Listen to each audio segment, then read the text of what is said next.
like a blood sausage in one of those. I'm just saying. We got a title for the show, haven't we?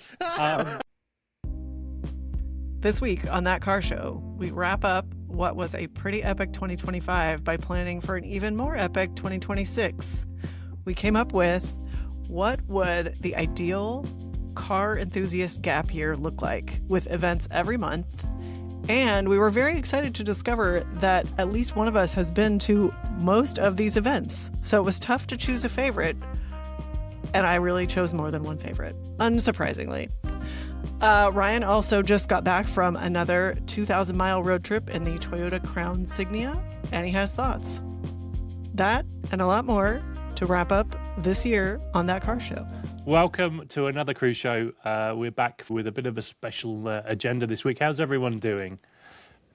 Post-Christmas, recovery mode. How about you guys? Well, Ryan's clearly doing very well. He's got a glass of red wine in his hand. So, makes me feel fine. Yeah. I think we're doing it wrong, Lindsay. I know. Clearly, I just have iced tea. It's not the way to go. Right. I've just got Coke from Chick-fil-A. But I thought this week we would do something a bit special. There is a massive year next year in terms of car stuff to be done. So I thought That Car Show should take a gap year. But I think before we go into what that means and what that looks like, I think we need to define what a gap year is. So, Ryan, I think you had a pretty good definition, didn't you? Well, I asked the Google, and it said, bear with me, I had it right in front of me. It said, I should preface this.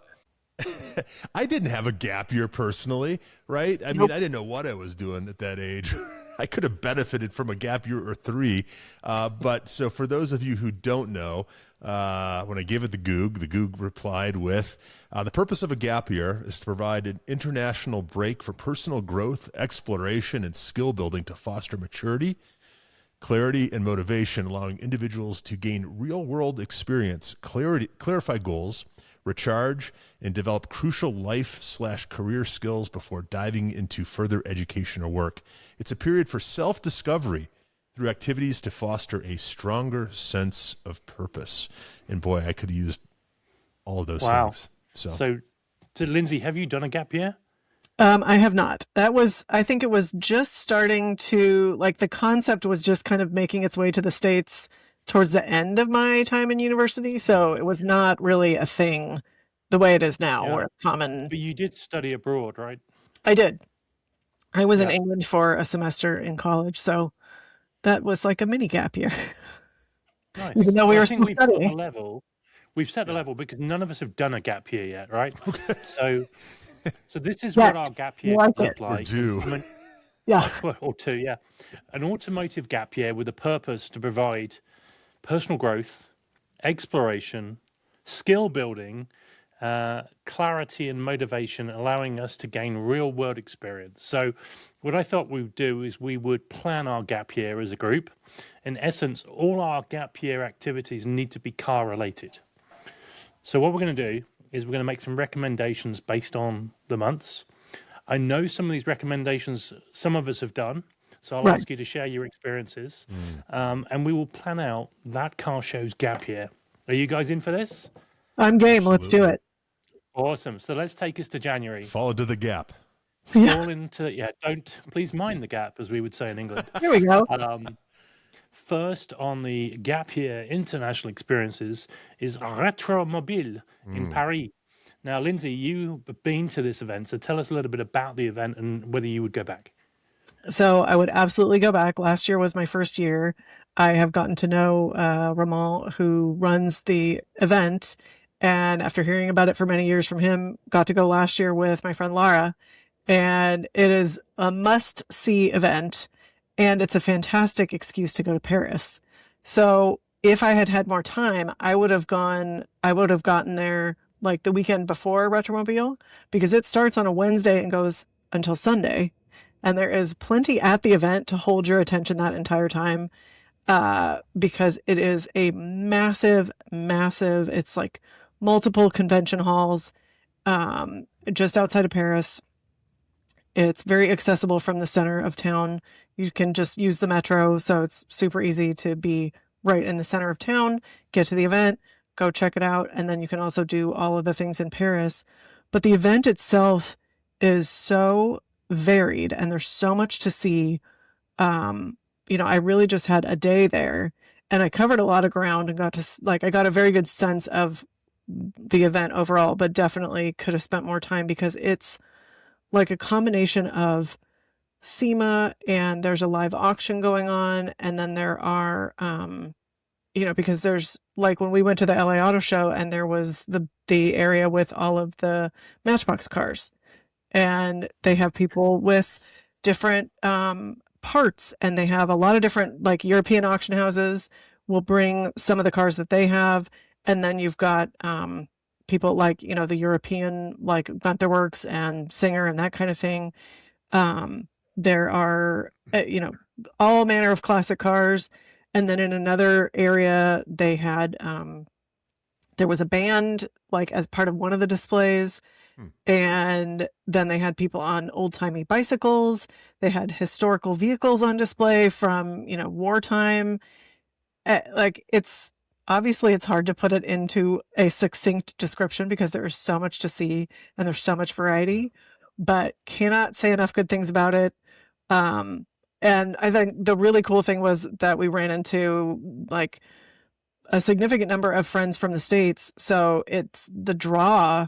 It's kind of like Car Week in the sense that people do travel a long ways to get there. And so you get to see friends from Europe and friends from the States. And I think it's a fantastic way to kick off the gap year. Yeah. But what I didn't realize until I got there is that because it's such a draw, a lot of the auction houses will do a big European auction in Paris before the event starts or right when the event starts. I think RM's auction was like maybe a day or two before I got there. And then I think Christie's had one. So there's a lot going on in Paris adjacent to the event, kind of like what happens here with some of the events where the auction houses will do an auction in the town where the event's happening because they know everybody's already going to be there. Ryan, does that sort of thing appeal to you? I mean, he had me at old timey bicycles, right? I mean, who doesn't like a penny farthing? I know, right? I would love to go. I mean, it sounds like a great event. Everyone that I've ever known who's gone has said it's fantastic. Just kind of overwhelms the senses, right? Yeah. There's probably some French way to say that. That's even more impressive. But it seems pretty. Yeah, there you go. It seems pretty great, and would like to go sometime. Obviously, it's a little tougher than going to Carmel, but are we going to have them on the show, the organizers, at some point? Yes, that's the plan. So we can hear it straight from them. So, but in the meantime, you'll have to make do with my attempts at describing it, putting it into words. Yeah. I trust we can get 3 media passes. Right. That's Retromobile. Yeah. Not just an excuse to drink wine and eat smelly cheese. Let's As if we need an excuse for that. Yeah, right. The next one on the list is Scottsdale Car Week. So this is, another event that is raved about by our friend Jorge. Right. Have you guys heard about this event? I have heard about it, but I have not attended. The city of love in the U.S., Scottsdale. That's right. Scottsdale. The culture capital of the American West. I've never been. Jorge raves about it. It's always fun to hang out with him, of course. I'm kind of on the fence this year whether or not to go, because I think it sounds like it's primarily auction driven, right? And it's a little more inclusive, right? Maybe than some of the auctions at say Car Week or Amelia or something. I don't know. I mean, you got the good weather, right? It's the time of the year when you want to go and get some sunshine, some rays. So, and I mean, I don't know. Maybe this will be the year. Neither one of you have been, right? Correct. Yeah, I've not. Lindsay, does it appeal to you? It was not something that I was aware of really until last year, and I would love to check it out at some point. I think at this point, with it kind of coming right on the heels of the holidays, it's trickier to arrange, but I would love to visit in the near future. Well, I am planning to go at the moment, so I will take one for the team and see what it's like and see what's going on. You can report back. The next one I'll report back and see whether it's worth doing. The next one isn't on our list, but I thought about it. So Meekums have an auction in Kissimmee, Florida, in January. The big ticket items, 250 GTO, that white one that they've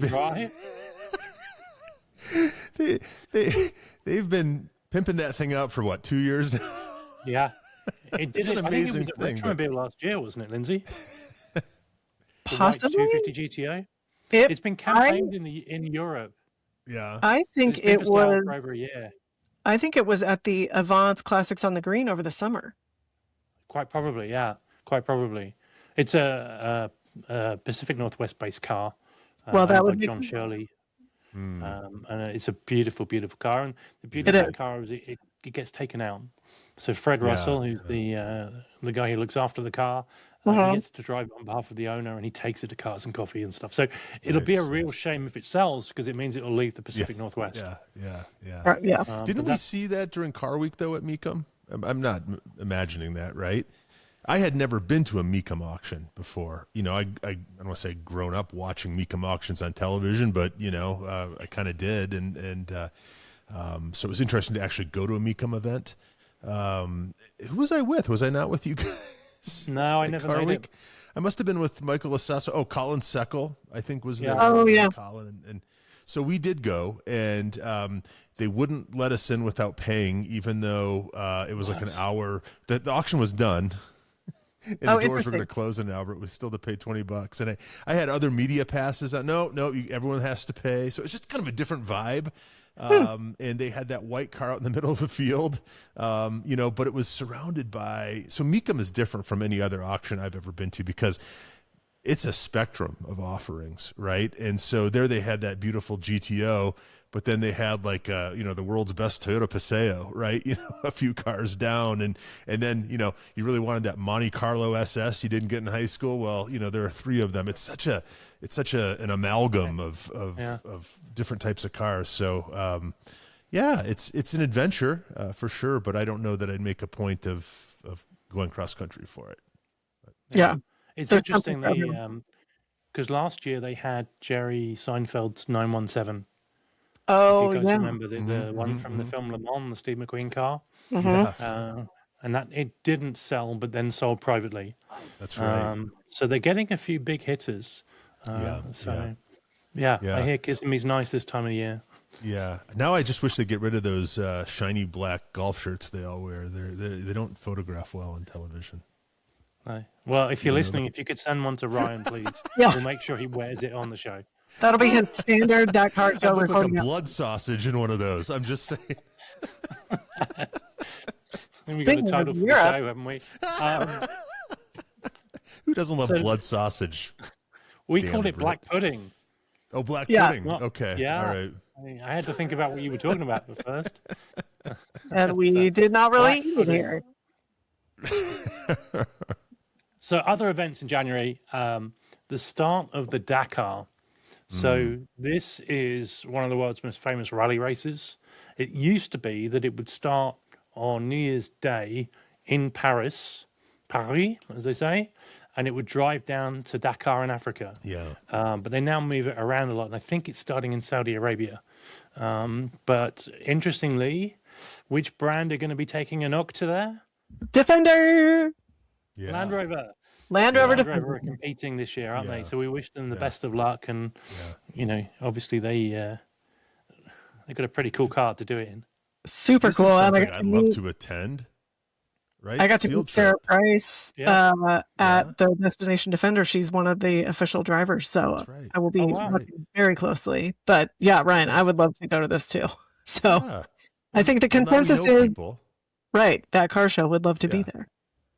Yeah. Sam Allen, who leads the Defender brand here in the States, was on a couple episodes ago. If you missed it, go back. But kind of got me excited about Defenders and just that event in particular. I mean, that's one of those epic things, right? Like that's when we all grew up seeing footage, right, of those races, and it's the Porsche 959, right? That was that's iconic stuff. I mean, there was the Dakar Porsche, right? Or the Dakar or whatever, you want to call it. I mean, it's one of those iconic events, right? But I think so few people get to check that box off, right? It's not like, going to the Indy 500 or whatever. But which is also a good It's option. on the list. Yeah. You're jumping too far ahead. You are jumping too far ahead. With so a that's different January. one. Yeah. Speaking Indianapolis of Porsche, a little more accessible. Yeah. Yeah. If we go to February, our friend Ferdy Porsche has his event in February, the FAT Ice Racing. The big difference year on year is that it's moved. So I think it was in your neck of the woods, Ryan. It was just outside of Aspen. I think Carbondale technically, but all the merch said Aspen, of course. I mostly went for the Porsche party. But it was fun. I mean, that was, Aspen's always a trip anyway, right? It's the celeb sightings and everything else. I remember the year I went, there really wasn't enough snow or ice, right? So they had the event at a Christmas tree farm just outside of town, like I said, in Carbondale. It's one of those rich guy things, right? Like, Paris to Dakar or whatever. It's like, the vast majority of enthusiasts will never be able to participate or watch, some of these events. This year it's up in Montana. Yeah. Montana. Yeah. I don't know that Yeah. So I think last year there were two issues. One was the lack of snow, and the other one was the permitting. So they leased the grounds, and they couldn't permit for lots of people. So it meant that they had to push the ticket prices up. Yeah. My understanding is that this year they have the ability to sell multiple tickets. So it's going to become, as much as Montana in February is accessible, it's going to become more accessible for the racing. And look out for some famous folks in cars. So I know that Jeff Swartz signed up. Yeah. Oh, there you go. And Matt Farah is taking his Myers Manx. He is. Okay, cool. Yeah. That's amazing. So, so there's going to be a lot of YouTube social media stuff going on. Yeah. It'll be a scene, and it'll be heavily merchandised. Right. A lot of puffy jackets, that kind of thing. I mean, I think it's less about the racing and more about the event, right? The scene and that kind of thing. It's a cool thing. Again, it's like, I don't know, the Myers Air, plane, boat plane, and that. I mean, this is just like another level, a different echelon of like, passing time, and this is definitely in that category. But if you get to go, it'll be great. I'm sure it'll be a blast, and I'm sure the Porsche party will be fun too. So, never seen a spread like the spread I saw at that Porsche party. Just like a conference table full of all the best of everything. Right? Like, yes. Were you eating sushi off of naked women? Or? There were people dancing around playing electric violins. There were, I don't know. It was a scene, man. This was a hotel takeover by Porsche, right? And they even brought their own art in. Is that right? Really? Yeah. Oh, I'll never forget. God, it's coming back to me now. Yeah. I enjoyed myself, so some of it is the memories are a little spotty.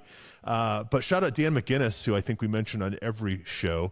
I shared a room with him. He traded in a bunch of points, so we stayed at the hotel where the party was. So you could fully enjoy the party. Fully enjoyed, the bouncers. We got there a little early, and so we actually saw as they went through the whole hotel, took all the artwork, the wild horses and the pine trees and all that down and replaced it all with bespoke Porsche art, which I'd never seen, So it was definitely curated. And ran into a shocking amount of people that I knew, which was the crazy thing. So it was a good time, but I saw very little of the actual racing, I will confess, so. Well, it always looks like an amazing event. Like every time I see the pictures, afterwards, the FOMO is very strong, which is not always the case. But it looks like definitely, even if you only got to go once, like it's definitely something that I would love to attend. Yeah. Shout out Josh Fu, my friend from Minneapolis, who I know is going. Hey, if I can figure something, I'll absolutely go. But Aspen was a little closer than Montana, so yeah. Well, if you're not really into the cold, what about the warm? The 24 hours of Daytona. Lindsay, have you done this one? I have. I have been there 3 times. Yes, years ago. The last time I was there, I had a 1-year-old with me. So it is definitely doable. It's very family friendly. You can go the family friendly route or not.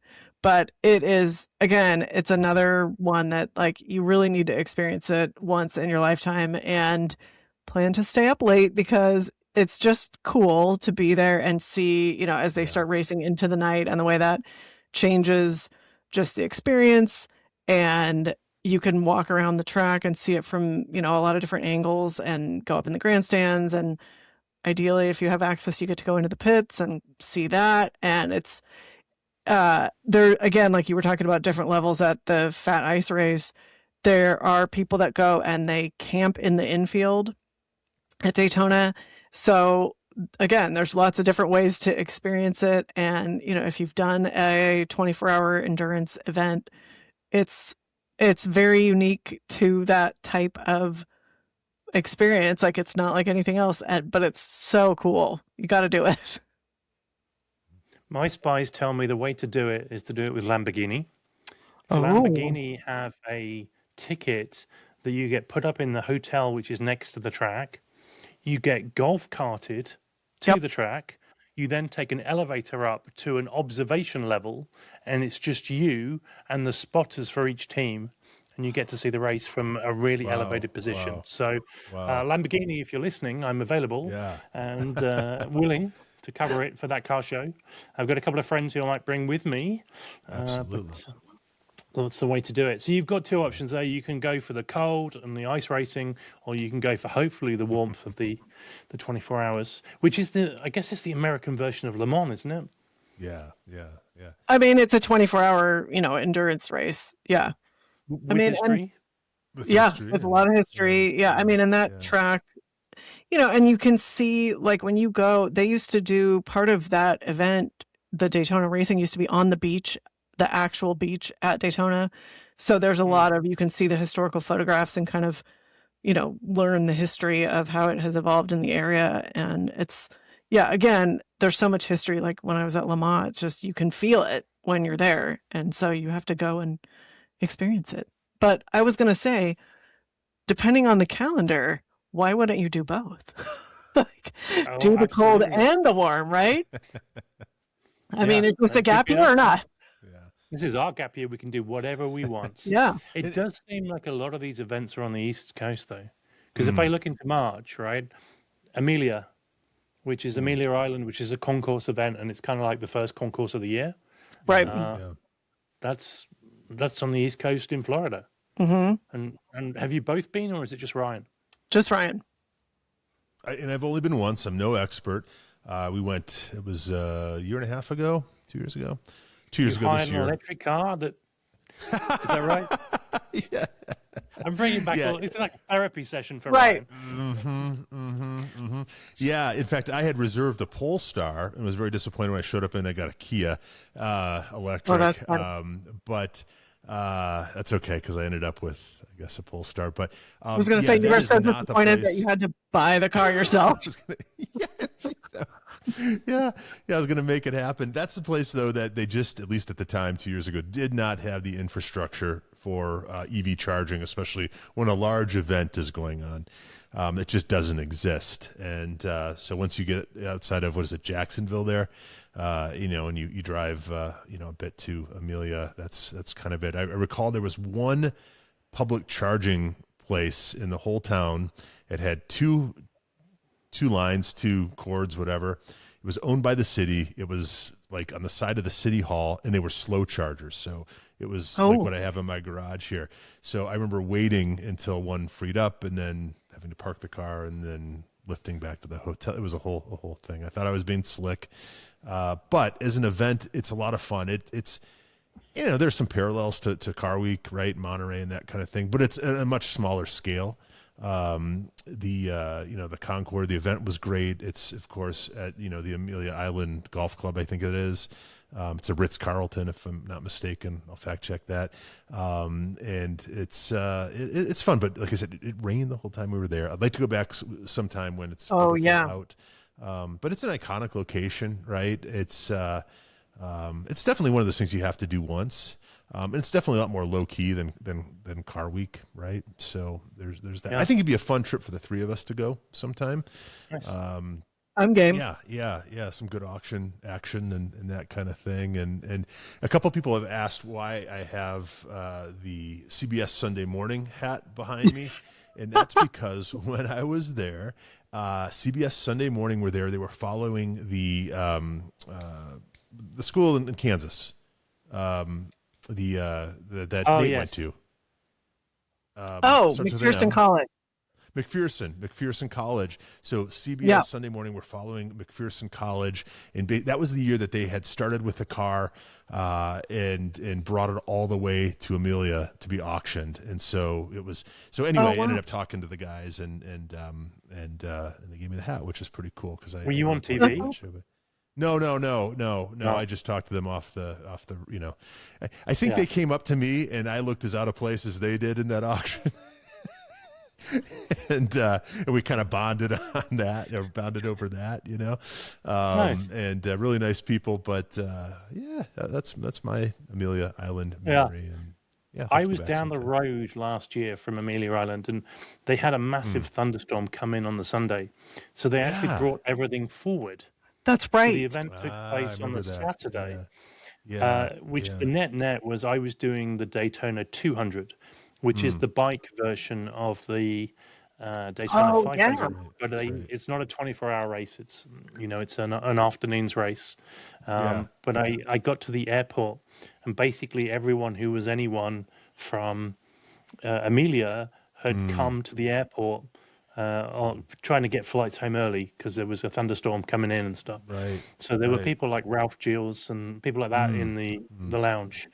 But if you've not done the Daytona 200, it's a bike race that is 57 laps, and then the net result is that the first three bikes are within seconds of each other after that number of laps, and they have to do a pit stop, and it's a great event. So you could do both in theory if you wanted to. And then I threw in a wild trip that we could potentially take, which would be to go to the other side of the world and kick off the F1 season in Australia. Yes. How does that sound? Perfect. Let's do it. Sign us up. Yeah, let's do it. We like Australians in Australia. Right. Let's do it. I've never been. Would love to go sometime. I think that would be a real adventure, right? I mean, I don't know. Talk about taking you out of the ordinary, and I think that would be killer. Have either of you been converts since Netflix? I have not, but I feel like maybe it's only because I haven't gone to kick off the season in Australia. So that's how I'm gonna, that would make me an F1 fan for life. Right. I just think it's so funny that all these people are like F1 proclaimed fans, and their only real reference point is a drama-laden TV show on Netflix, which has done a great job for the sport. Right. They kind of think they're experts, and there's so much more to it. On the street is there might be another series gaining the Netflix spotlight soon. So we'll see. Stay tuned. Hint? No, that's all I can say. I said too much. Yeah. Watch this space. Anyway. Yeah, you nearly got some inside baseball, but not quite. It's the race to be the best automotive podcast in the world, and are we the three fledgling. Right? Feel like we're the winning tortoise. Right. So Lindsay, I think we need to get Ryan to drink a couple more glasses of red wine, and we'll find out more about that Netflix I was going show. to say, unfortunately, we're not. There isn't enough of the secret spilling juice yet, but we'll get there. Let's come back to that later. I've got a whole Kirkland large bottle of the truth serum in the house here. So perfect. Why are you drinking a straw? That's what I want to know. You need those glasses where you straw goes in and then one goes in your mouth. Yeah. There we go. Well, guys, I went to the doctor recently and I got my blood tests, and I've got to cut back somewhere. So if this means I'm drinking red wine instead of bourbon, I was going to say it's all about the healthy choices, isn't it? That's a healthy choice, right? We are the paragons of health here at That Car Show. Yeah, that's right. I love it. That Car Show is brought to you by Sheffield Watches. Sheffield is the storied watchmaking brand that was revived a couple of years back by our good friend Jay Turkbus, and it's seen wild success in both the car and watch enthusiast communities. Sheffield offers a wide selection of watches, many inspired by the iconic designs of its 1960s dive models, most notably the one that Jay's parents gave him in 1970, which ignited his lifelong passion for watches. Sheffield watches are high quality, reasonably priced, and a great value. Sheffield has truly become the car guy and car gal's watch of choice. Order your Sheffield watch at sheffieldwatches.com. Give them a follow on the gram at Sheffield_allsport_watches and tell them that car show sent you. Let's move on. So far we've done January, February, March. Yep. April, a few different things in April. And actually we get to go on the West Coast a little bit. Woo! So Long Beach Grand Prix. Has anyone done that? I have. Yes. Yep. And it's, is it a street circuit? They create the circuit on the streets of Long Beach. So a lot of the streets are shut down to create the racetrack, which again, it makes it a really unique event. I think that's what's so interesting is when you look at the automotive calendar across the board, like the variety of events and how different they are from each other. You could have a truly amazing year with so many different things. And, I think that's what makes the Long Beach Grand Prix so cool is it's the track is built on the streets of Long Beach, and you get real race drivers come and do the event. It's not, this isn't like I don't know what you'd call it, but like it's a real event with real drivers. I think Jensen Button, I think, was one of the drivers last year. I know like Mario Andretti has driven there. Like if you can think of a driver, they've probably driven there at some point. I know Patrick Dempsey was driving years ago when he was before, he's getting back into it now, but when he was actively racing, he drove there. And it's just cool because it's, again, like there's an infield and they have, funnel cake and like fried Oreos, but then you can also be up in the suites where it's very elegant. So it's, again, there's a lot of variety. You can have whatever level you want, and it's just cool. So yeah, I recommend it. Nice. You know what I remember about the Long Beach Grand Prix growing up is that they always televised it. But more exciting than the race itself was the Toyota Celica celebrity race with like Bruce Jenner and Alfonso Ribeiro, right? Like, bumping into each other in these like, I don't know, like 1988 Celicas or whatever. that was pretty cool. So if they were to bring that back, which cars would they use? Like have to be 86s, right? Yeah, could be fun. Yeah, could be fun. Or it could be the car that you took on your road trip, Ryan. Everyone in a Crown Signia. Crown Signia celebrity race. I'd watch. It would be something. Yeah. It would be more of an endurance race, wouldn't it? Yeah. That car has a range of over 400 miles, and it has a gas tank, I think that's 12 gallons. So you do the math. That thing. Whoa. That thing will go. That's impressive. Ryan has just come back from his holiday travels in this car, so he's got a first-hand experience of what it was like. And it sounds like it's one for the economy. Well, holiday makes it sound more glamorous than it is. Yeah, it was interesting. It's not a bad car. The problem is no one knows about this thing. Toyota doesn't market it as the wagon that it is. Instead, they market it as a crossover, an SUV. And I think the other thing that doesn't quite work for me is that the Crown sedan is a lovely thing because it offers a 340 horsepower, 360 horsepower hybrid option. But the wagon, the bigger, heavier version, only comes with the smaller, the 236 horsepower powertrain. So, I'm not a big fan of hybrids outside of like the McLaren world, right? And one has to have standards. It's a great car. It's I drove this thing almost 2,000 miles to Minneapolis and back with my family. It makes a lot of noise as it groans. It takes some time. Entrance ramps. On the highway and this kind of thing. All these things would have been solved by the bigger engine, which unfortunately you can't get. it was fine. It was a good car. With gas is like $2 in this part of the country. Like here to Minneapolis, I think I saw as low as $1.85 for a gallon of regular gas. So I don't know that I spent $100 in gas over 2,000 miles, which is just shocking. Someone will call me on that math, but as far as a family cruiser, it was good. But I think it would have been a really good car with a bigger engine. I learned on the last day I had it, if you engage sport mode, that solves a lot of the issues because, it accelerates a little more quickly. The engine doesn't turn off at every, stoplight, this kind of thing. But how can you argue with, 31 miles to the gallon or whatever it was, and this, the highway, the speed is, the speed limit is 80 miles an hour on part of this trip. So you're doing 85 or 90 or more or whatever, right? So the fact that we achieved 31 miles allegedly. Right. That's right. Yeah. It didn't enjoy it, but it did do it. I think, like all these trips, sometimes, it's less about the car and more about the journey. And this time we opted just for, I'll write an article for Autoblog. So I need different locations for photos and this kind of thing. So this time we came back through South Dakota as opposed to Nebraska. And we got to see such wonders as the world's largest Jolly Green Giant statue. It's the vegetable brand is in southwestern Minnesota. So we got a picture with that.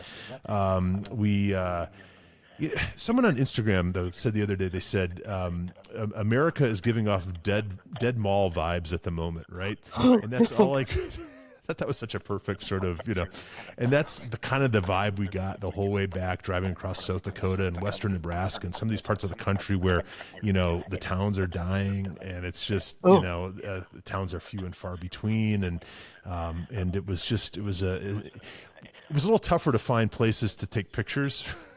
Right on this route, if you can believe it, versus Nebraska.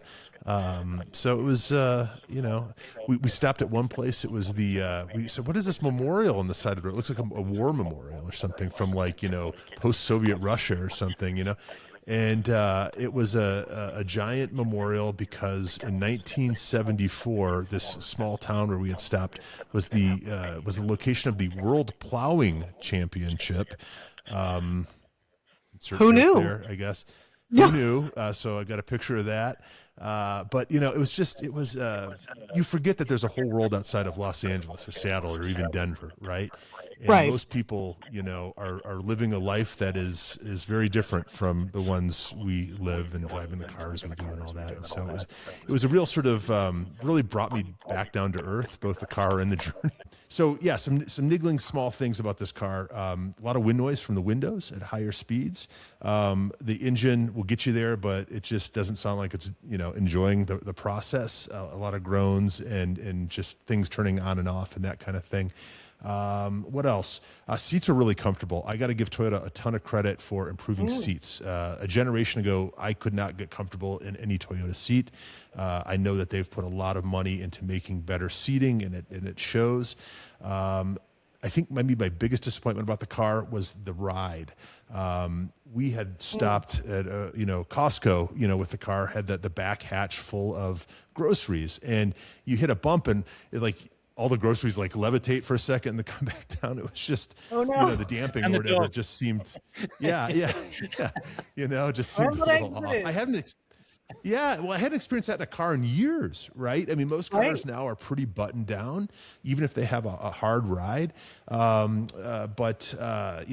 was, and then there's one section of I-80 in northeastern Colorado. If any of you listening travel this, you know where it is. It's near Sterling. It's 20 miles of some of the roughest pavement, on the interstate. It's the roughest 20 miles of anything between here and Minneapolis, and that's saying something. Minneapolis is not known for good roads. And there is this section, it's 20 miles long or so, and it's almost unbearable. It used to be you could get in the passing lane and kind of hang out there if you had to, and it was a little smoother, but now they're both really rough. And what I thought was interesting was 4 weeks ago for Thanksgiving, we had this Genesis GV70, which I really enjoyed. And that ride, and it's not the best riding car in the world, but we thought they had repaired that stretch of road because we didn't feel the bumps at all. And then the Toyota, it was just bone rattling. And so I don't know if that means the Toyota doesn't have a great ride or the Genesis had an exceptionally good ride. But that was something else, but it's a good looking thing. I've heard this car described as like a Lexus on a budget. It is not. It doesn't have that refined driving experience. What it really is it's the replacement for the Toyota Venza. If you remember, Yeah. if you remember the Venza. So the Crown sedan effectively replaced the Avalon, and this replaced the Venza. And so, you know, it's got a bit of an identity crisis. That said, I think if they marketed it as a wagon, it'd get a lot more attention. I don't think most people know this car existed. It wasn't until we went to the LA Auto Show and we saw a very sleek black one that caught our eye. So a good car. I think it's probably the right car for a lot of people, but it doesn't have an enthusiast bone in its body. Right. And, you know, the three of us, we kind of come at this from a different angle than most people. But I got to see, again, you cannot argue with 31 miles to the gallon over a 2,000-mile trip on, 85, 90 mile per hour, highways and this kind of thing. Decent JBL stereo. Yeah, Apple Play, all the the mod cons. It's perfect at what it is, but it's figuring out what it is, if that makes sense. And, well, thank you, Ryan, for taking one for the team so we didn't have to try it. So you've tried it on our behalf. I also wanted to share an anecdote because I posted last week your comment on my Instagram about the Genesis. And one of my followers, Henry, shout out to Henry, said, we used to have them as company cars when I worked for a large-scale car dealership. And we used to call them Korean Bentleys. So the Genesis will forever be known as the Korean Bentley. I love it. And it kind of works. It's kind of what it is, right? It's kind of what it is. And I kept thinking, that GV70 had the big motor. It had 360 horsepower, whatever it was. It had the 6. But they also make a 4-cylinder that still, I think, makes more power than this Toyota and probably would have not been too far off in let it go, Ryan. Let it go. Yeah. You've done it. Move on. Anyway. Let it go. Let's get back to the event schedule because there's a lot for us to cover.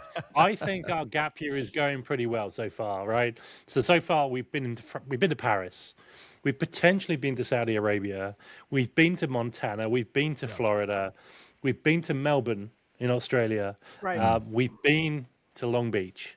How about the Cali? Yeah, the Cali Millet.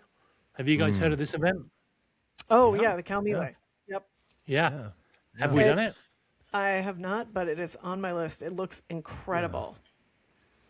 So this is a classic car rally in California, hosted by Haggerty.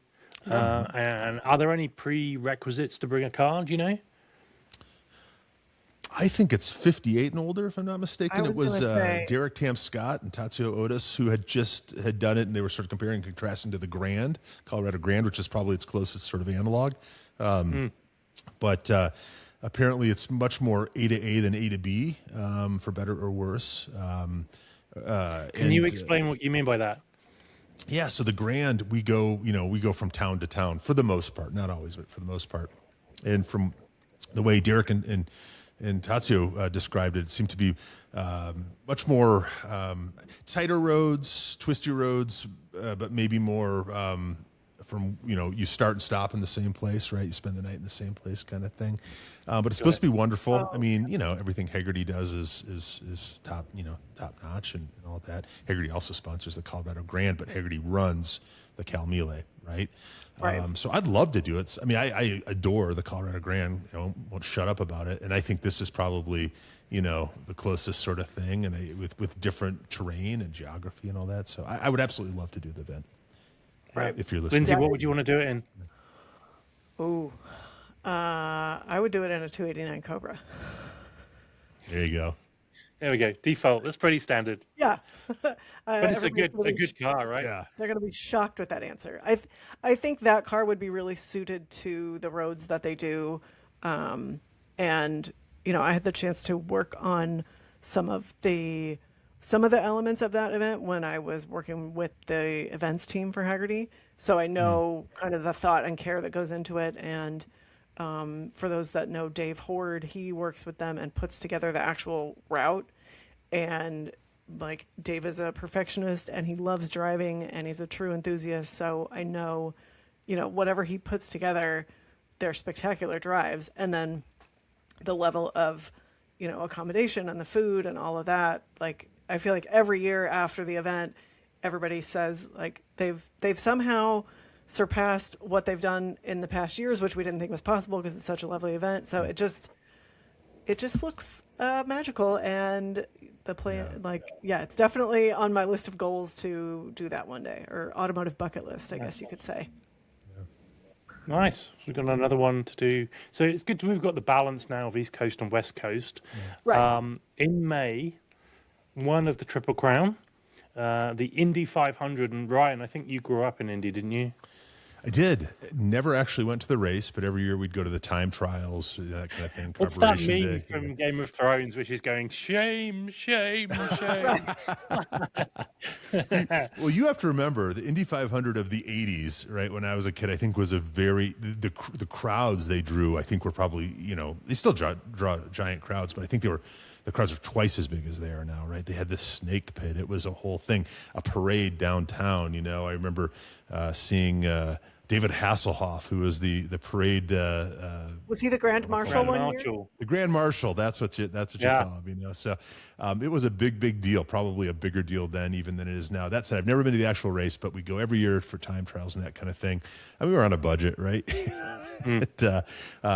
Family of four kind of thing, and I thought it was great. I mean, that's one of those top 5 automotive motorsports events, right? I mean, I think by anyone's reasoning, and it's Jim Nabors used to Gomer Pyle used to sing for like 50-60 years. He sang the national anthem or whatever it was, or no, it was Back Home Again in Indiana is what it was. He'd sing that. It was an event, right? I mean, it was.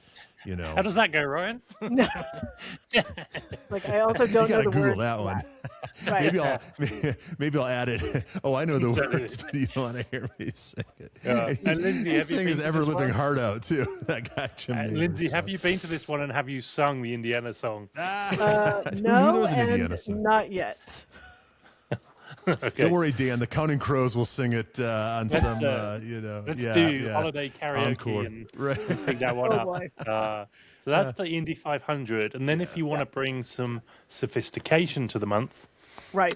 Villa d'Este, which is definitely a bucket list item. But have you guys done this one?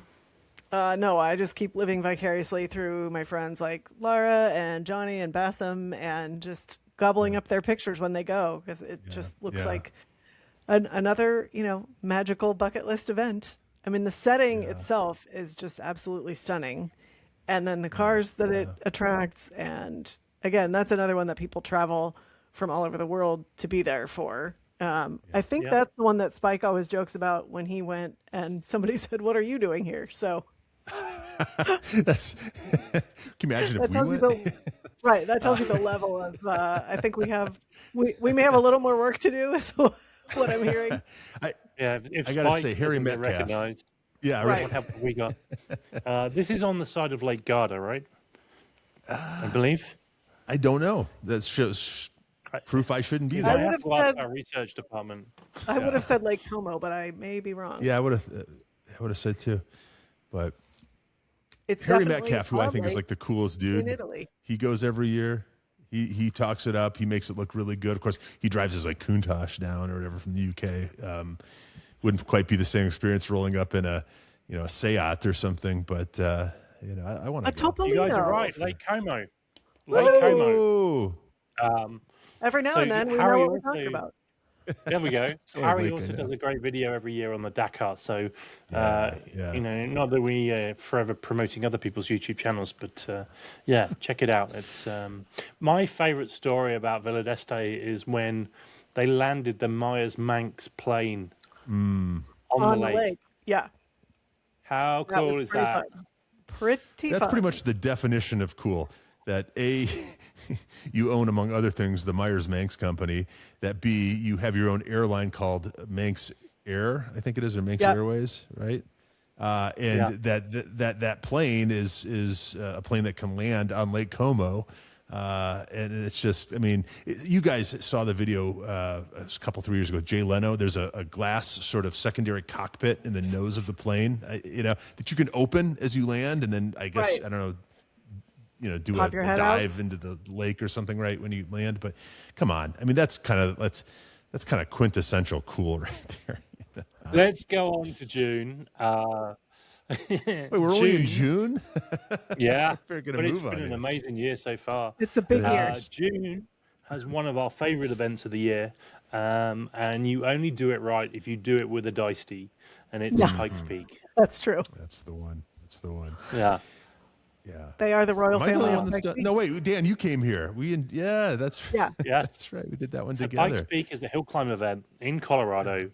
It goes up to just over 14,000 feet. It's an all-day event.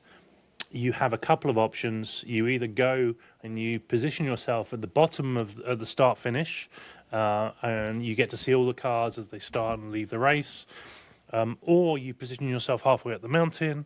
You get better views, but you're stuck there all day. Yeah. And we went, and lessons were learnt. The first lesson was you don't need to be up at 3 a.m. in order to get on the mountain. Surprise! But I think we were first in line. We were first in line. We were the first to fall asleep in the car on the mountain.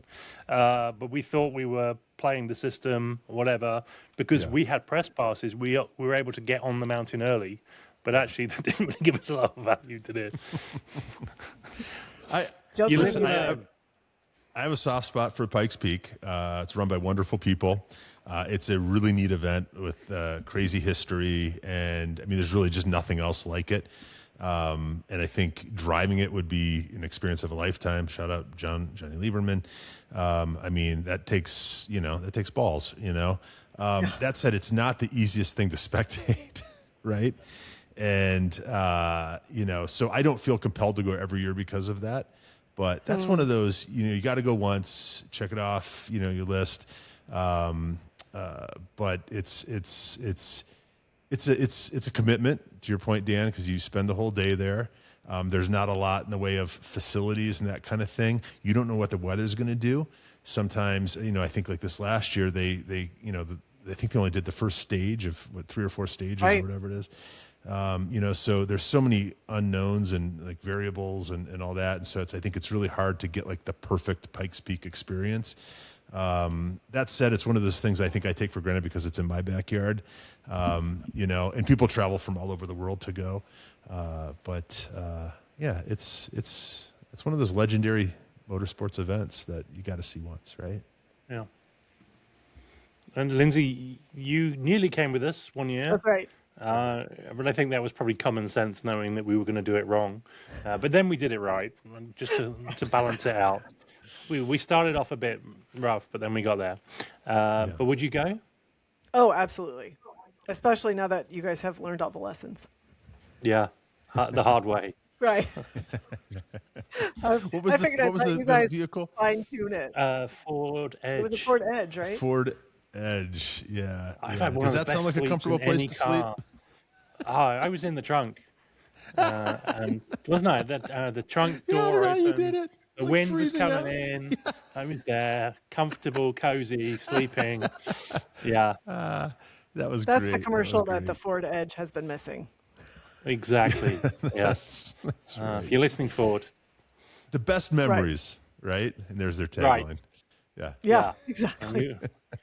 We won't talk about the great camera incident of that year. No, but you did get some tremendous we were still early. We were still early.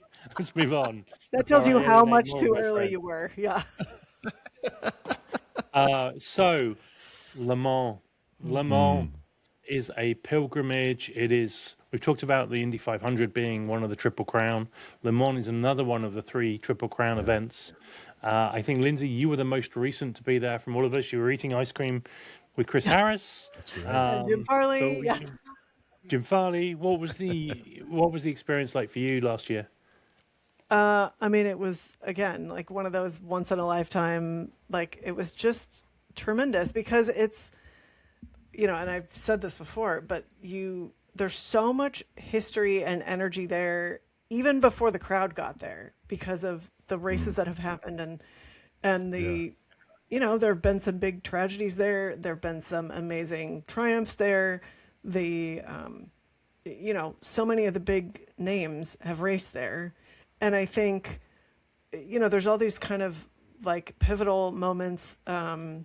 And I'm blanking on the driver, of course, but the driver who they used to do the running start and they would have to run to the car and get in. And, the legend is like, oh, and the safety belts wouldn't be on until the first lap was completed. And there was a driver who protested and he said, this is crazy. Like we're not even being able to use the safety equipment that's in there for us. So he walked to his car and buckled in and took off and ended up placing in the race. And, my apologies that, of course, I'm blanking. This is I'm too tired from Christmas and all of it. But, and obviously the Mercedes crash that happened and then just Shelby winning there. Right. The Shelby, and them going back in 2017 and winning again, 50 years after the first time. And so there's so much history that has happened there. And then, because it is a pilgrimage, so many of the people, like you go to a lot of trouble to be there, and people come from all over the world. We parked on the second day next to a restaurateur who had driven over from England, I think that morning. And, there's people from the States all over and just all over the world. So it's this amazing melting pot of a crowd who are all there. Again, it's like we talk about this, cars are the common ground that kind of bring us all together. And this is a pretty spectacular bringing together. And then the Ferris wheels, like you can go up in the Ferris wheel and watch the race. So it's just, again, it's such a unique experience. Because, Dan, when were you there? I was there, I think it was 2006, I think. But it's interesting because it was the same year that Corvette won and Bruce Meyer has that car. So what was quite cool is I was in the stands watching that car win, and now Bruce has it. So right. And now it's very close to you. Yeah. I mean, in the pantheon of motorsports events, that's got to be pretty close to the top, right? Oh, it's definitely one of them. Yeah, I think so. Yeah. I think so. I mean, it's the Triple Crown, isn't it? Right. That's what you've got to think about. Yeah. And for me, Monaco doesn't do anything for me. Like, I think that's a place where you go to be seen. You don't go to see the racing. Yeah, that's not on the list. Yeah, for me, it's either the Indy 500, which I'm yet to experience, or Le Mans, which I have. Yeah. Well, someone else who's yet to experience the Indy 500. So close so many times. Right? Yeah, but that would be an easy one. Yeah. Get a Super 8 in Indianapolis. It'd be a cheap party. That'd be fun. There we go. I think it's like growing up near anything, though. Like I grew up not far from Disneyland, and people would say like, "Oh, I bet you went all the time," and I'm like, "We went a couple times." Like, it's you get jaded to whatever you're growing up next to. I think. Yeah, it's true. When it's on your doorstep. So the recommendation is that you stay in Europe after Le Mans, and in July you go to the Goodwood Festival of Speed. You guys have or haven't done it? I have not done the Festival of Speed, but you have, correct? Yes, I went 2 years ago. I think the top tips with the Festival of Speed is it's an amazing event. It's a hill climb with lots of manufacturers there releasing cars. It is so incredibly busy. So the first tip is go on the Thursday if you can, which is the quieter day of the weekend. Okay. Second tip is just get some grandstand tickets or get some sort of access.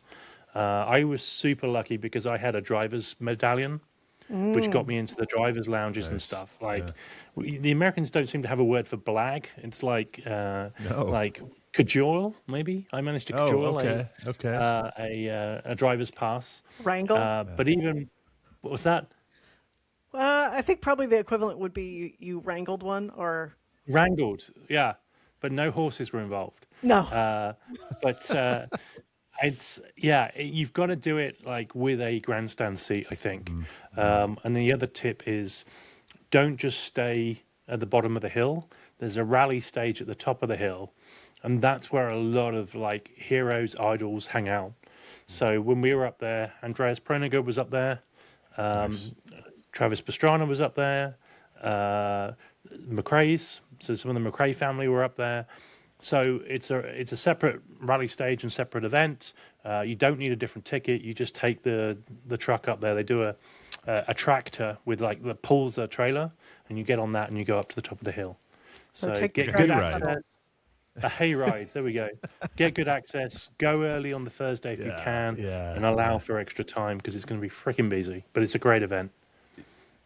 It's up there for me. I've never been. I want to do that, of course, and it's the other big Goodwood event. The revival. Revival. Can't That's the one in September. One or two. Don't have on this list, but we can talk about that in September. Yeah, my bucket's getting bigger. I know. Getting older. It's time to check off some of the stuff. Good job you're doing a gap year, isn't it? Really. This is the solution to everything, right? Yeah. So I was thinking, while you're in the UK, one thing that I am desperate to do is something called the North Coast 500. Ooh, so in essence, what that is a 500-mile drive around the outskirts of Scotland. That sounds incredible. So, you can't guarantee good weather in the UK, but I guess July is as best as any. Yeah. So take yourself up to Scotland and do that trip. I believe there's lots of distilleries on the way. So I hear. Right, I know you've converted to wine, and it's probably not very good for wine up there. But maybe you can, when you're on vacation, it doesn't count. Right. Yeah. You can get it. Yeah, that's on the list. Yeah, closest I've gotten are YouTube videos, right? Travel, writers, YouTubers, but it looks awesome. Would love to do it sometime. Check it out. It's called the North Coast 500. Then we move into August, and really there's only one event that, anyone should be at in August, right? It's the La Jolla Concourse. No, it's not. It's Monterey Car Week. No, there's anything wrong with that. Sorry, I thought it was the San Bernardino Concourse. Show and Shine. Yeah, San Bernardino Show and Shine. You can't miss that for love Sonic. more money. Yeah. Your local Sonic Burger. There's a new T-shirt there, isn't there? Yeah. San Bernardino Show and Shine. So Car Week, we've all done it. We've all been there. I think it's getting a bad rep lately, but I'm not sure that's deserved. Right. Favorite memories from Car Week? Any year. Gosh. How much time do you have? Yeah, not that much, Lindsay. Right, I know. It's just the mothership, It is. I would say when we got to commentate the races a couple of years ago, that was pretty incredible. I don't know that we'll ever top that. That was just so that folks are aware. Laguna Seca kindly gave us press passes for the weekend, and then they asked us at the sort of 11th hour, would we be interested in commentating on some of the races? They had a professional commentator, but wanted some support. And who are us to stand in the way of a great opportunity? So you guys were live on YouTube to 40,000 people. Yeah, the Goodwood. And we got to hang out with whatever. Jonathan Green, who is such a pro, and just chat with him. And I will never forget walking into the booth, and definitely having the worst case of imposter syndrome. And he's just such a pro. And he was like, we're just going to talk. I'm so glad you guys are here. Yeah. We're going to have a good time. No stress. We're just going to have a conversation. And it was like, this is just so much fun. And he's so cool. So that was definitely, peak memory. Well, especially because the race that I did, I got to commentate it with Jonathan and my dad. And my dad looked at me and he said, if you had told me the first time that we came to the races, which really it wasn't Car Week, even at that point, it was in 1997, and it was really just the vintage races and Pebble and Quail, and it's obviously developed into this, week to 10-day long event at this point. But he said, if you had told me when we first came up here that at one point we would be in the broadcast booth, I would have said you were nuts, and here we are. Yeah, it was special. It really was. I'm still, my mind's blown that actually happened, and it was thanks to you, right? And Alicia Busa, who was there at the time. To your point, I wasn't gonna say no, right? No. And of the three of us, I probably know the least about motorsport, right? It's just how it is. I'm a Canyon guy, right? I kind of come at it from a different angle, and racing has never been a huge part of yeah, and that's fine. But then you're at Laguna Seca and you're going to commentate a race, and then I found out it was F1 cars of the Andretti era or something, which of all the cars, I probably knew the least, right? Talk about a niche slice of motorsport. Yeah. Yeah. I just didn't want to embarrass myself, right? I just didn't want to embarrass myself. And I don't think I did. I tried to get a couple jokes in. I remember that. And, you're taking a risk because you don't know if they're going to hit or fall flat or whatever. Right. But it was that's in my, that's one of those experiences I'll never forget. It was truly special. Right. I'll never do it again. I'll never want to do it again. But I'm so glad that I did it. It was really, really cool. Have you ever like looked up the footage like on YouTube or whatever to find I've listened to your it. race? Have you? Yeah. Okay. Oh yeah. I made my whole family. What insomnia? Come on. In the race I commentated had Jensen? had some real notable people in it too, right? Yeah. So, it was I don't even remember anymore. McLaren's Zach Brown? CEO, Zach Brown and I think our Ford friend was there wasn't he driving? Mr. Or Farley? someone from Maybe Farley? Jensen was there? Yeah, it was I don't even remember. It was a blur, but it was amazing. And It was a good blur though. we talk about the things, that we've gotten to do because of this show and, previous things that we've done. And it's hard to believe the things we've weaseled our way into. Right. That's one of them. Yeah. Anyway, Yeah. Car Week is... If only Meekum had known that week. We're kind of a big deal at Laguna Seca, Meekum. I know. Right. I know. Apparently, I my could have rapped about the 12 commentating Batmobiles, Isn't enough. That was just one highlight. I mean, we could go do a whole show on Car Week, couldn't we? But And we kudos have. to And we will both of you, again. indeed, both of you for going out of your Multiple comfort zones and stepping up and being on the mic. So It's fun. yeah, It's and fun. take a listen to the shows that we've done around Car Week because there's a lot more experiences, but we probably need to move on. right. September. Nothing happens in September, does it? That's the quiet month. So I can see Ryan getting redder and redder. well, and So you could choose to stay in the States or you could go to Europe because you could create at least a couple weeks in England because they have the Hampton Court Concours, which may not be the official name of it, but something happens in Hampton Court. I believe it's a Concours, and that's the week before the Goodwood Revival. And I feel like then there's something in Paris after that, maybe, or there are multiple events that you could string together were you so inclined and have quite a European vacation. Sure. Yeah. And Or you could go to conclude with the Colorado and with the Grand. do. Yeah. Yeah. But you guys, we talk about this as like a fantastical like grand gap year, but there is a whole circuit of people who do there's a whole circuit of people who do every one of these events pretty much every year, right? That is their life. They bounce around from auction to event to race to there is a strata of people who do just these things, and and hey, more power to them. But the Colorado Grand goals, is right, guys. Yeah, that's they have people like us that counterbalance those people, right? But also, if you look at it, right, a lot of us have done a lot of things on this list already. So we're doing pretty good, I think. We are. I would say we're are. doing And for me, the amazingly Colorado well. Grand is a highlight. That is tops them all. That is just it's become a very special event for me. I made so many dear friends. It's just something I will do until the day I die. It is if they'll let me, right? It's that, And there, it's that special. could you have a better endorsement of an event? I think not. Right. I think not. Talk about bucket list. Right. Yeah. Literally. Yeah. No, Nice. I know I have really enjoyed hearing you talk about the event, and it's clearly very special and the group of people that do it. And I love that the event gives back to the communities that you visit. Yeah. So it's not just, just a car event. I think it really makes a meaningful difference for a lot of the little towns in Colorado and around.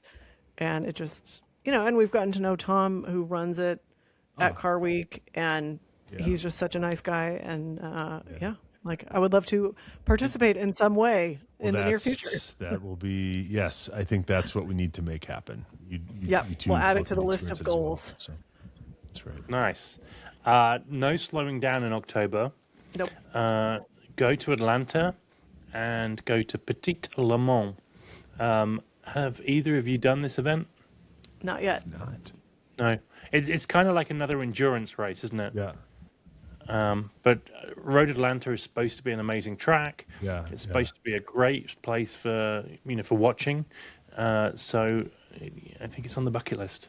Yeah. For sure. Yeah. And then we go to November.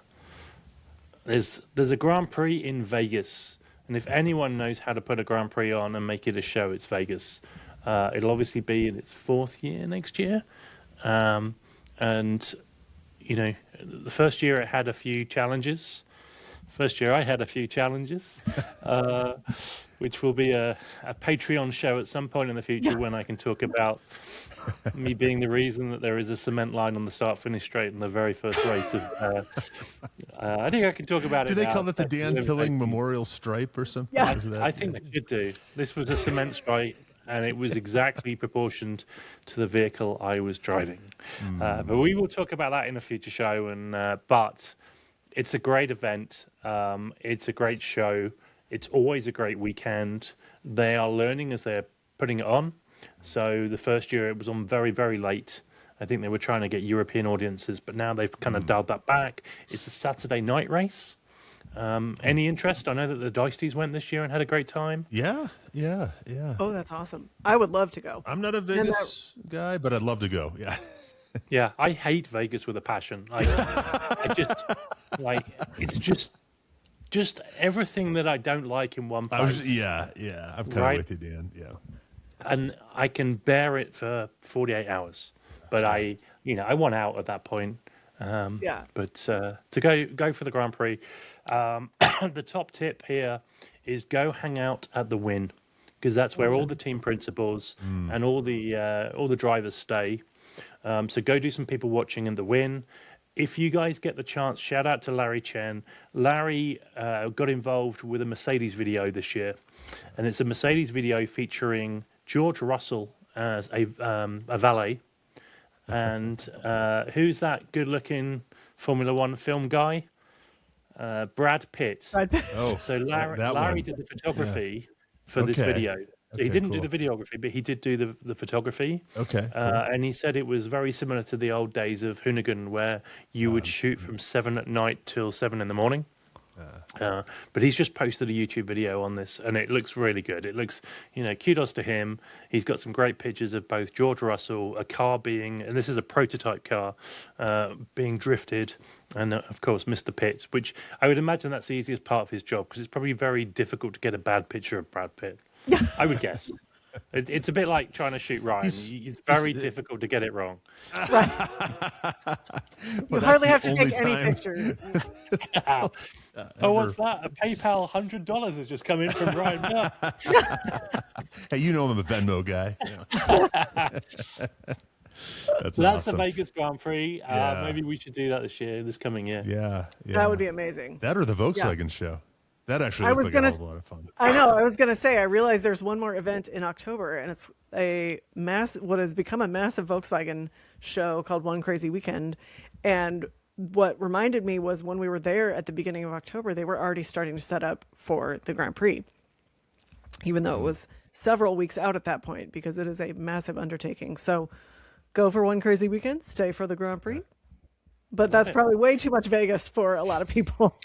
Definitely. But you know what I want to do? Go on. I was going to say, I hear there's one place that you can watch the race unencumbered and for free, and that's by taking that escalator up and down and up and down and up. Have you seen this? So there's one place, there's usually build a fence around there, like moving you along. You're in public. I don't know. It's just I like it. Got a disability. I don't know.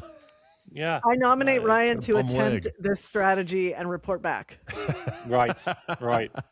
Anyway, there is also goals. I need to give a call out to the Win concourse. So this is I think it's 4 or 5 years old, but mark my words, that is becoming one of the biggest events of the year. Yeah. So just bear that in mind. Our friend of the show, Justin Bell, is the MC for the event. Right. And it's becoming bigger than anyone I think realizes. Yep. So well, I mean, this year they did a lot of good stuff, unveiled new cars. So yeah, watch this space.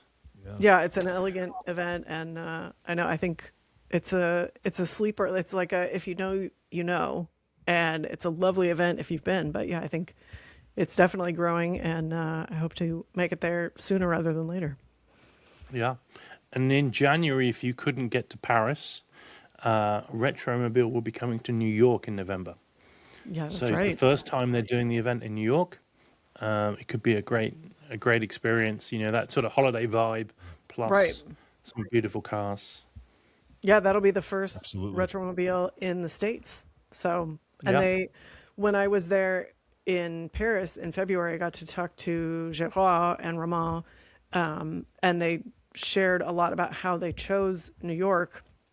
And they really looked at a lot of different locations, but they wanted to make it accessible as possible for people from the West Coast and also Europe to, you know, encourage as many people as possible to attend. And they're really excited about it. And hopefully they will join us and tell us more about it. Yeah. Look forward to that. Nice. And for December, I just put go for a drive. Yeah. I think it's a great way to end your gap year, isn't it? Just decompress, get in the car, and go for a drive.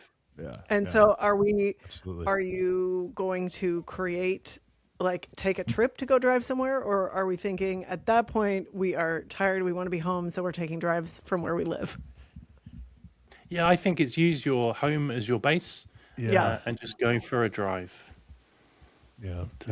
Ordinarily, December would not be a good driving month here in Denver, but this month it actually was freakishly warm and snowless. So. Wow. It's So global get out and warming, I drive. guess. Yeah. If you guys could pick one event from the list next year, which one would it be? I think, Ryan, we know your answer already, so you're not allowed that one. Yeah. Yeah, that would be mine. If I had to pick another one, I really would like to go. It's got to be one of the Goodwood events. It's got to be, right? Yeah. I think maybe the Revival. Well, and I think we could make the question even more difficult by saying it has to be something that you haven't attended already, because so many of these things are so incredible that, you know, it's an impossible question, really. Yeah. I would have to say one, Lindsay. I know. What if I pick one and a bonus? So the Fat Ice Race, because I really do want to experience that, and that's not something I've done before.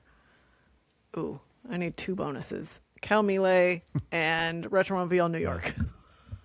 There we go. So it's a three-way tie. It's nice. kind of amazing it's great 3 events, right? Yeah, no, it's kind of amazing between the three of us. We've done almost all of them, but what about you, Dan? Yeah. I really have a hankering for the North Coast 500. I really have a hankering for going to hire a car and just drive around Scotland. Wouldn't that be great? Yeah, I think that would be amazing. Oh, also Villa d'Est. There's just too many good events. I know. Which is an amazing problem to have, right? Yeah. But a good San list. Bernardino it is. San Bernardino, show and shine. Meet you guys there. We're coming. We have probably missed lots of great, amazing events. So an ask for our audience, give us a shout out, let us know, put it in the comments for the show, put it on the Instagram. I'm sure we've missed stuff that is really cool, potentially stuff that's underground that people don't know about yet. But let us know what we should be doing, and we would love to hear from you guys. Help us fill out our year so that our gap year, we are never at home. We're only doing give amazing Lindsay another 5 options that she can add to the list when you ask her to pick one. Right. I think. Are we 2 hours yet? Yeah. It's Does a marathon like show. it? It's like having Brian Scotto on your show, isn't it? There's just so much good stuff anyway. to say. Yeah. Well, I think by the time this airs, we'll be in the new year. So we'll wish everyone a happy and prosperous new year. Remember that you should always be driving. And until next time, it's That Car Show.